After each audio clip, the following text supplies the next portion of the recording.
Alright, so here we are back with SRL for round 9 of the season for the Azerbaijan Grand Prix here in Baku. You can see the championship standings up on screen there. We are trailing Francis McGinn in the championship by 10 points. But the big news coming into this weekend is that Francis McGinn is not participating for this race. So that's really going to help us out for this weekend to potentially take over the lead again in the championship. So we're jumping straight into things here in qualifying. You can see I just started my first flying lap of the session on a set of ultra soft tires, as I lose the back end there a little bit, come out of turn 1. So after the previous round in China, we made a crucial mistake there on the final lap, which did cost us a couple points. But let's bounce back from that here in Azerbaijan. It is a circuit which I've traditionally not performed very well at. It's actually one of my weaker circuits on the calendar, probably. I just never really gelled with this circuit. I don't really like it in terms of the layout, but it can give some pretty good racing with the long start-finish straight and the slipstreaming and everything like that. So I don't particularly dislike the circuit, but I don't really love it either. So it is a bit neutral for me, I guess. But traditionally I've not really fared well here in Azerbaijan. So coming out of the final proper corner then to end my first final lap, Funs van Heugden there opens the session with a 39.7 and Leslie van der Step actually goes underneath that with a 39.265. We're now going to come up to the lines to open up the DRS for the start finish straight, and we post a 1 minute 38.398, which is provisionally the quickest time of the session so far. I decided to push on for the second lap because you can see I've still got 1.2 laps of fuel in the car, as Sander Dulles actually posts the first 37 lap time of this qualifying session. So he's the first one to duck under the 1 minute 38s. So I was running very low on ERS. You can see I've turned down the deployment to medium, but I've only got a couple of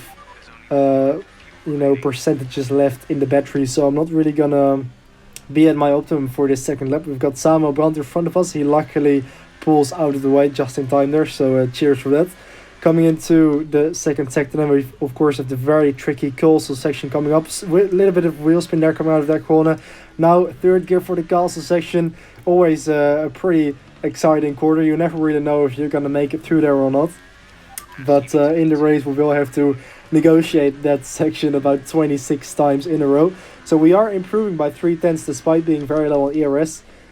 We put the deployment back into mapping 3 for this final bit of a lap. We're gonna put it back up into hot lap mode for the final straight. Still improving by 3/10. ERS back into hot lap. Fuel mapping is still in max, and we put the ERS down into overtake to get a little bit more straight line speed. I am really running out of ERS here, so I'm really losing quite a lot of time on the straight here. Probably you can see the delta as well. It's slowly dropping down to 2/10, and I've completely run out of ERS now. Actually, we still improved to second place, 5/10 behind Sander Dulles with a 38.249. So that was a pretty decent opening run, but there's definitely more time to find because that lap that I did was on, of course, a slightly used set. Those ultra soft tires really wear off quite quickly, especially in the rear tires. And also, of course, I was doing that lap with very low ERS deployment.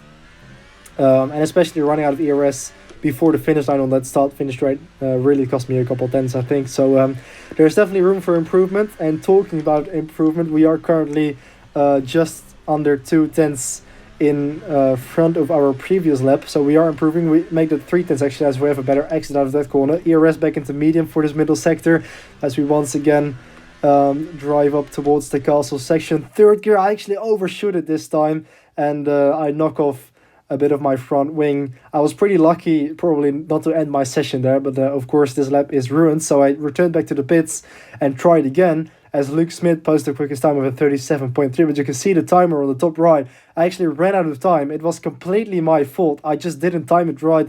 I left the garage too late, and I completely messed it up. That was such a stupid mistake. Such a rookie mistake. I thought I had enough time. I left the pit lane with like 1 minute 45 to go, but I think I was just too slow on my outlap or something. I underestimated it.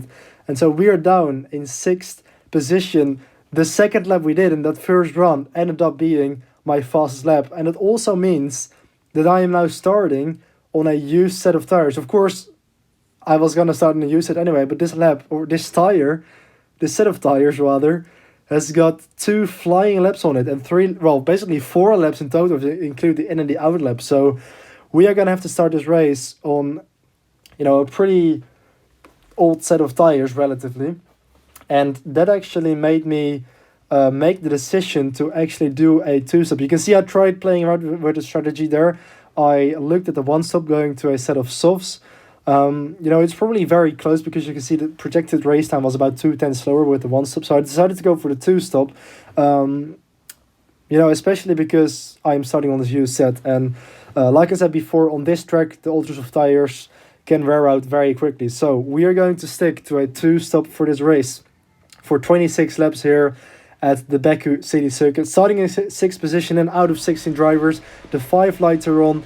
And they are out now, and away we go for round 9 of F1 2018. So into turn 1 then, looking up the inside of Sandro Dullis. It's very tight on the inside here. My main goal was really just not to damage my front wing, of course, which is very easy to do around this circuit. Cameron Weston Edwards there almost lost the back end into my pod. Sandro is still around the outside of us and actually gets the move done as he gets the power down on the outside of the corner there. Was able to get slightly better traction out of that corner. We're having a look up the inside into this very tight 90-degree corner. A couple of drivers are going off there and are going straight on into the runoff area, so that allows us to go up into P4. Basically, 2 free positions for us there.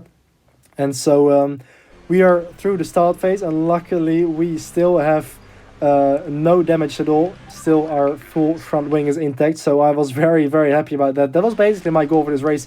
Coming into this weekend, this was almost like a damage limitation race, because I knew I wasn't probably going to be on the pace here, because like I said before, this is one of my weaker tracks on the calendar.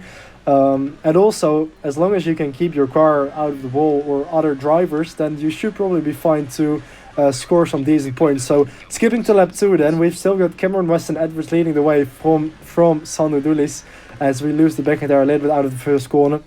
So we are still staying with the 2 drivers here at the front. If we can stay in the slipstream and the DRS, then it could probably help us to keep up the pace and maintain this position close behind Sandro and Cameron. Talking about those two, Sandro actually gets past Cameron Weston Edwards now on the start-finish straight with the help of slipstream. No DRS yet, because of course it was still the second lap, so the DRS will be enabled from this lap onwards. I was just trying to save a bit of fuel and ERS while I was behind these two. It's not really worth taking a risk to overtake at this phase of the race. You can see my engineer actually suggested an alternate strategy to do an undercut and pit in on lap 3. And you can see the tire wear there as well. The tire wear was pretty severe, especially on the rear tires. They were about twice as much worn out as the fronts. So I decided to actually pit in early here, already on lap 3, to do an undercut on Cameron and Sandro, as we almost get it wrong there. I almost smashed into the wall, which could have damaged my wing. Luckily, I didn't get any damage from that. So I think I might have grazed the wall. I was actually a bit distracted there because I was checking the MFD to make sure that I selected super sauce. So that's why I didn't really pay attention, and I carried a bit too much speed there into the pit entry, but luckily I came away with it without any damage. So we rejoined the track in 10th position, unfortunately with a bit of traffic, because we've got Yannick Verpeten in front of us. So let's hope that he is not going to hold us up too much, because of course this lap now is going to be crucial, because we have left Cameron Weston Edwards and Sandro Dullis at the front, and if we muck around here in 10th position for too long, we could allow Cameron and Sandro to rejoin in front of us again, and that could be crucial. You can see here I'm really getting held up by Yannick Verpeten here. I tried to have a look up the inside there and also into this corner, but I decided to back out of it because it's not really an overtaking corner. On the exit here then, a bit better traction than Yannick, but I don't really want to go up the inside into there. It's not very wise to go side by side through the castle section, since that section is pretty much about 2 cars widths wide, so having to go through there at racing speed isn't very sensible to do. Better exit out of here then. We get past Yannick. He is still there on the right hand side, so we will have to outbrake him into this corner then, and we do actually outbrake him there, so that's us up now into P9 behind Irfan Daniel in the Toro Rosso. So Let's see if we can pick up a bit of slipstream and hopefully also DRS on the straight. We actually do. So that's going to help us to propel us on this straight and gain us a bit of time. We go to the outside of the corner, overtake mode in the ERS as well, and that's the move done around the outside into turn 1 up into P8. So luckily we didn't get held up behind Evan Daniel as much as behind Gianni for Peyton. It probably helped us, if anything, to have that free DRS and slipstream. Onto lap number 6, then we actually set the quickest lap time there with a 1:41.7, just behind Dion Stahl. I had to look up the inside into here, but I decided to back out of it and just wait for the DRS.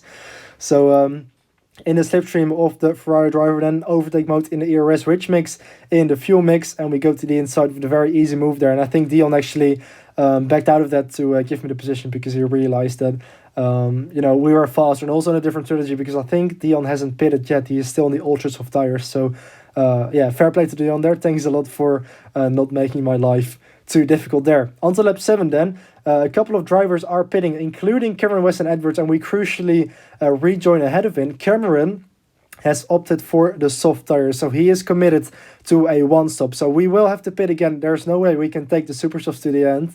But Cameron will actually go to the end. You can see that Jorge Correa actually crashed out just after the castle section, so I was lucky that I saw that in time. And also Ivan Brito there is crashed into the wall, so that's 2 free positions for us up into P3. Then Sandro, you can see, has also made he is now making his pit stop at the end of lap 8, and he's also going to a set of softs. So Cameron and Sandro are both doing a one-stop. They will go to the end, whereas we will still have to make another stop for a set of super softs.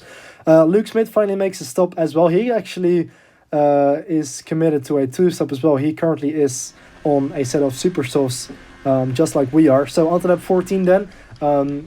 We are giving away our lead here by pitting again, which was very painful to do, because I was leading a race. I mean, this is my opportunity to get a race win this season, and the first one in a very long time. And I have now given away my lead to Sandro Dulis and Cameron Weston Edwards, who's now leading the race. And we are 5.3 seconds behind Sandro, about 7 seconds behind Cameron, with 11 laps to go. So we will have to lap almost a second faster to catch up to them. And also, of course, catching up is one thing, overtaking is another. So we will have to really push hard in this final stint of the race, then on these fresh super soft tires, to try and make up the difference for this 2-stop. You can see going purple into the final sector, then we've closed the gap to Sandro to 4.6 seconds. And as we open up lap 17, we set another fast lap, 41.6, and we've closed the gap to 4.2 seconds now. So I was really pushing at this phase of the race. Another fast lap, 140.9, we've closed the gap to 2.2 seconds. And as we now skip to lap 18, we have almost closed the gap. You can see Sandro there is just, probably within a second now, with about 9 laps to go, 8.5 laps to go in this race. We can see Cameron Weston Edwards as well, just up the road, about a second in front of Sandro. We are 7/10 behind Sandro at this point, so we were much quicker in this second stint of the race, or, well, essentially third stint of the race on these super soft tires. So it seems to be working out, this 2-stop strategy, but we still have to get past these two. And of course, towards the end of this race, my super softs are going to start to wear out a lot as well. So the advantage that we currently have is probably going to diminish towards the end of the race, as these tires will start to wear out. So we are going to try to find an FU past Sandro Dulis here. I'm probably just going to wait for the straight. That's the most sensible thing to do around this track. You can just wait for the straight in the DRS. It's not really there's not really a point to try and make an outbraking maneuver into one of the 90-degree corners or something like that. So I have still got the ERS and fuel mapping in mix 2. We now go up into rich mix. We open the DRS. We go into high deployment in the ERS.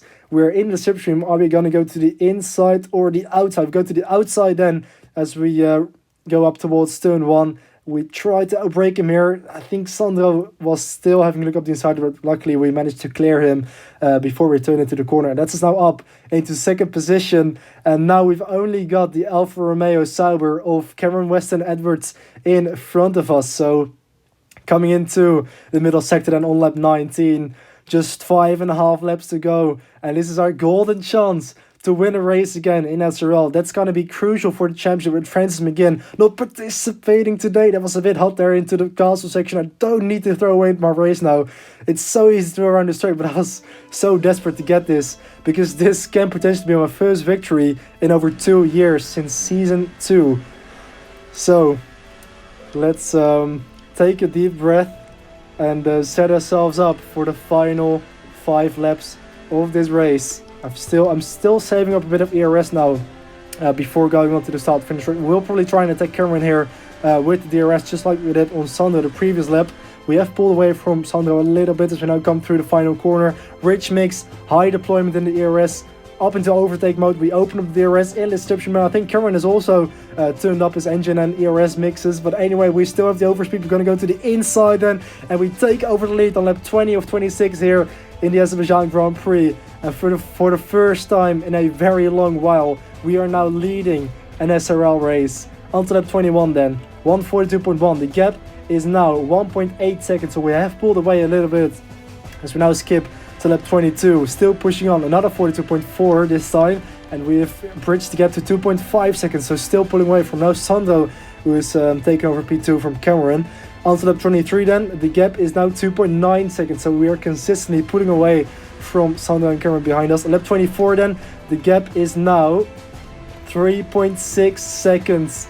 Until lap 25, another 42.5, and now the gap to Sandro is over 4 seconds, 4.5 seconds now. And as we now open up the final lap, we do another 1 minute 42.4, and the gap to Sandro who is behind is now 5.7 seconds. So we have managed to consistently pull out a gap from Sandro behind us, and now we've only got about 5 kilometers to go to clinch our first victory of the season. So last time out in Singapore 2 races ago, it was Sandro who won his first race in over 2 years, I think, or maybe even more. His first race in Season 1, and this time it's looking to be us who's going to take his first SRL victory since the PS3 era.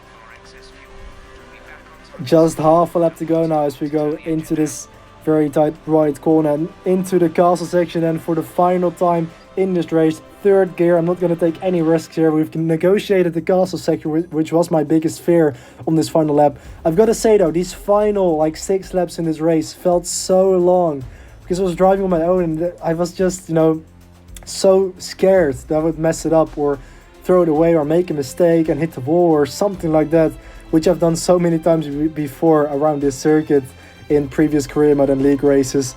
But around the final proper corner then on this circuit, nothing can go wrong from this point. Surely we've got it in the bag now. 6.9 seconds to Sandro to lead behind us, and a further 7.8 seconds to Cameron Weston Edwards. As we round the final corner on this track then, the checkered flag beckons. We're gonna take our first victory of the season and finally break our 2-year-long drought as we take the checkered flag here in Azerbaijan and win the race. And with that, we take over the lead in the championship from Francis McGinn. And so there we go, back onto the top step of the podium. That was such an intense race, because when you're actually driving and with a championship on the line as well potentially, it was just around a circuit like this as well, with the walls being so close, it felt so rewarding and so relieving to cross that line and take a full 25 points. Remember that moment in qualifying where I couldn't get my final run in because I ran out of time towards the end of the session? Because of that, I had to start the race on worn tires, and that made me make the decision to go for a 2-stop, and that 2-stop won me this race. And that's why the title of this video is called A Blessing in Disguise. Who knows what would have happened if I wouldn't have made that mistake, because I believe that mistake in qualifying won me this race.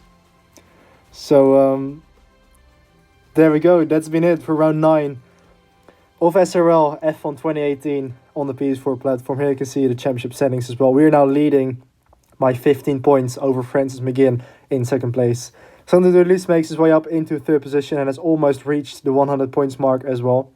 But this is where I'm going to round up the video. So thank you so much for watching, and I'm gonna leave you with a bit of a highlights ending to this video with some of the final moments of the race. So yeah, thank you very much for watching, and I'll see you in the next one. Goodbye.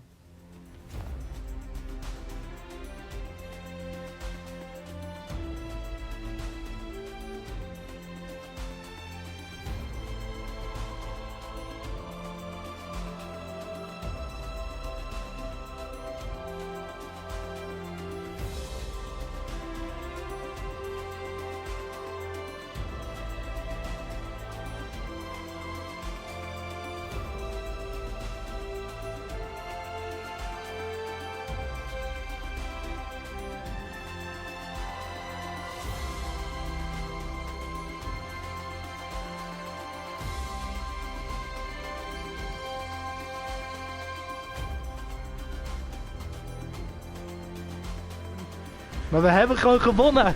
Get in. Get in. We hebben het gewoon. 25 punten. Fuck yes.